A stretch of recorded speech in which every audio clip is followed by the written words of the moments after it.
You're a young guy, a student. You've started a relationship with a young girl who's around your age.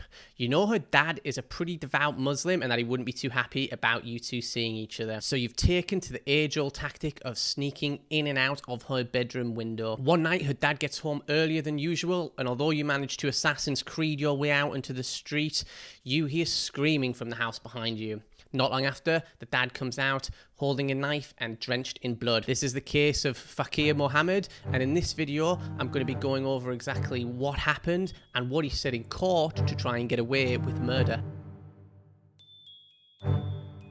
On the evening of the 28th of June 2001, Mohammed came home early from an evening of prayer at his local mosque in Longsight, Manchester. He'd been arguing a lot with one of his daughters, Mohammed, because he suspected that she had a boyfriend. Her boyfriend, a young man named Bilal Amin, was upstairs in her bedroom when her dad came home early that night. She was tipped off by her sister that her dad had come home early, and in response, she locked Bilal in her room and went downstairs to make tea. Unbeknownst to anyone, however, her dad had a spare key to her room, and when he went in, he found a fully clothed Bilal lying on the bed. Mohammed ran into his bedroom, grabbed a knife, and returned to find Bilal doing what I honestly think most young guys would do in that situation. He was jumping out the window.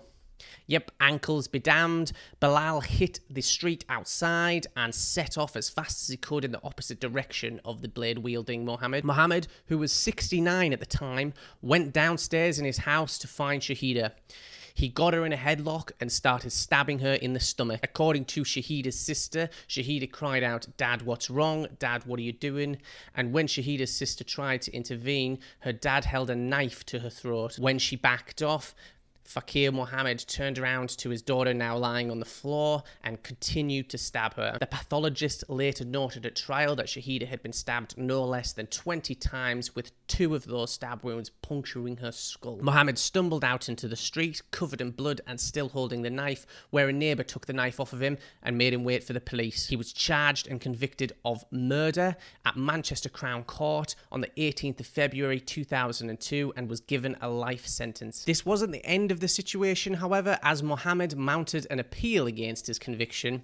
He said that he was provoked into killing his daughter, Shahida. You see, provocation, though now it's called loss of control, is a defense that you could mount against murder to effectively have it downgraded into manslaughter. This is a massive downgrade as it takes you away from the life sentence associated with murder to a sentence range of 3 to 20 years in prison for voluntary manslaughter. You might think this is an overgenerous downgrade, but loss of control as a defense is designed to protect people who I think most of us would agree do deserve some kind of protection from a conviction of murder. For example, there are cases of women who've been abused physically, sexually, emotionally by their partners and have snapped and have killed their partners and used this defense as a way to downgrade their conviction from murder to manslaughter and avoid a life sentence. And I think most people agree that women in those situations, for example, do deserve some kind of defense, and that is what loss of control is kind of aimed at least in part. Mohammed tried to use this argument to protect himself, but you see, there was something he needed to convince the court of first. He needed to convince people that a reasonable person would have acted and been provoked as he had. Absolute bullshit, you're probably saying to yourself, and well, yes, that is right, but he had a trick up his sleeve. He argued that when asking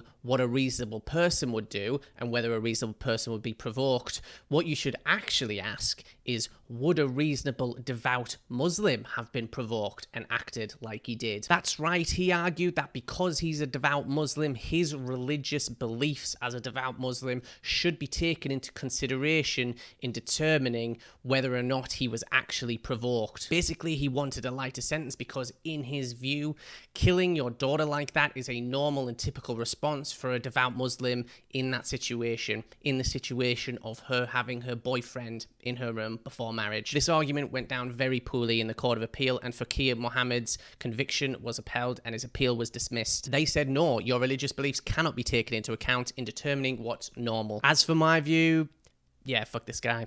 Fairly straightforward compared to some of the other cases that I've done on this channel. But what do you think? Do you think we should be more sensitive to people's religious beliefs in situations like this? Let me know in the comments below, and be sure to subscribe if you want to catch other uploads like this in the future. Thanks, and I'll catch you in the next video.